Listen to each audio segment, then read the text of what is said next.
Moro, sä olit varmaan Riikka. Joo, kyllä. Eero. Hei. Nyt täytyy saada vähän kiloa lantiolta pois ja mä oon kuullut, että tällainen tavallaan vatsatanssi on hyvä juttu. Mutta mä oon miettinyt sitä, että siis on vatsatanssi, napatanssi, itämainen tanssi ja 7 hunnun tanssi. Onko nämä niinku eri lajeja vai puhutaanko samasta asiasta? Samasta asiasta puhutaan kyllä, joo. Itämainen tanssi on ehkä semmoinen niin kuin laajempi nimitys tanssille, mutta samasta tanssista puhutaan. No entä miten hyvin tämä sitten sopii aloittelijoille? Että täytyykö olla jostain aiempaa tanssikokemusta, vaikka jos osaa valssata, niin käykö se?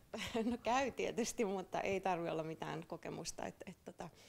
Ihan voi tulla kuka tahansa mukaan ja oikeastaan minkä ikäisenä tahansa ja minkä kuntoisena myös. Onko sitten itämaisessa tanssissa olemassa tällaisia eri lajeja tai tyylejä? No on tyylejä, tietysti on erilaisia ja voisi sanoa, että on semmoista niin kuin vanhempaa tai perinteistä tanssia, siis semmoista kulttuurin sidonnaista tanssia ja sitten länsimaissa on ehkä kehitetty enemmän tämmöisiä sitten fuusiotansseja tai semmoista niin kuin uutta tanssia myös itämaiseen tanssiin, että hyvin paljon löytyy erilaista kyllä.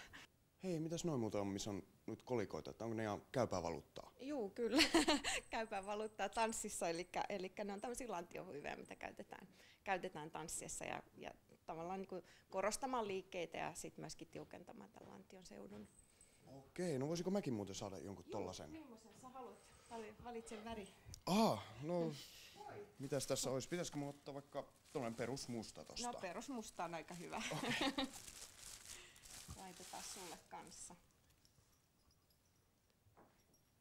Onko tässä joku tietty tapa, millä tavalla se täytyy sitoa vielä? No ei oikeastaan, se on, tyyli on vapaa, mutta että se tulee tähän lantiolle. Saanko mä laittaa sulle? Onnistuu kyllä, joo. No, niin se tulee naisilla aina siihen leveämpään kohtaan. Ja sitten se pistetään aika tiukkaan. Toiset tykkää solmun keskelle ja toiset oikealle toisen vasemmalle, mutta mulla se on oikealla, niin se on nyt sullakin. Miksi näin kilisen mulla niin nätisti kuin sun? Tässä kun kohta alkamassa tuo aloittelijoiden peruskurssi ja mäkin olen siinä mukana tietenkin, niin voisitko sä näyttää mulle pari sellaista hienoa movia liikettä, jolla mä voin niin kuin, todellakin häikäistä kaikki nämä muut aloittelijat tästä? No me voitaisiin vaikka lähteä tämmöisistä ihan pehmeistä liikkeistä. Että sä voisit tänne lantioon ottaa tämmöisen niin kuin kahdeksikon, ja teet vähän kiertoa ja sitten laitat tänne ulospäin lantioon, joo, näin keinuttelet sitä. Tämä on oikeastaan näitä, mistä aloitetaan. Ja sitten jos kädet ottaa mukaan, niin tämä on jo vähän sit vaikeampaa, koska pitää niin kuin tehdä sekä lantiolla että käsillä yhtä aikaa, niin tämä on yleensä aloittelijoille. Joo, ainakin näin miehelle kyllä menee niin kuin tällainen kahdensuuntainen juttu. Hei, minkä takia kuinka paljon miehiä on mukana vatsatanssissa? Meillä hyvin vähän, koska meillä on oikeastaan keskitytään naisten tanssiin, mutta myöskin miehet tanssii kyllä, siis tanssin alkuperäismaissa, mutta ehkä vähän eri tyylillä nyt, kun me nyt tehdään, että miehiset on ehkä vähän semmoisia enemmän kansantanssimaisempia ne tanssit ja myöskin sitten semmoisia hyppyjä ja semmoista niin kuin perinteistä miehekkäämpää tanssia. Yleensä itämaisen tanssiin tai kansankielellä vatsatanssiin on lyöty jotenkin tällainen erottinen leima, niin onko se sitten sitä?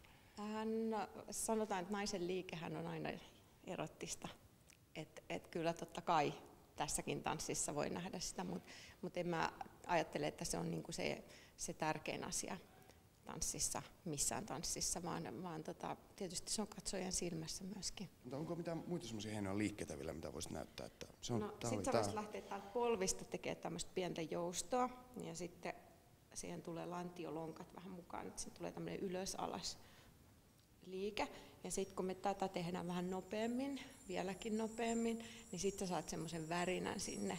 Eli siitä tulee semmoinen tasainen tytinä aikaiseksi.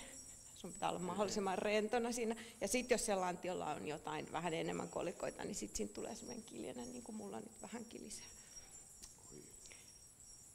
Mutta ei, kyllä tää tästä.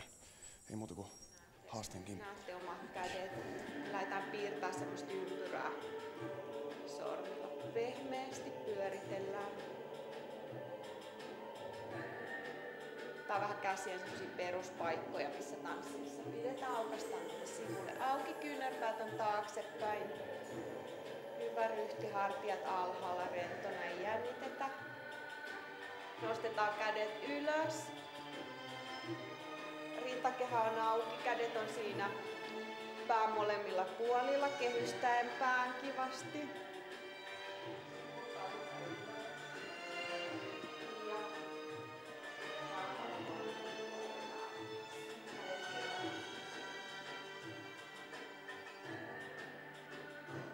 Ja sitten pysäytetään täältä ja tehdään vastakkain, koitetaan liikuttaa sitä lantio samalla tavalla, liuutetaan puolelle toiselle.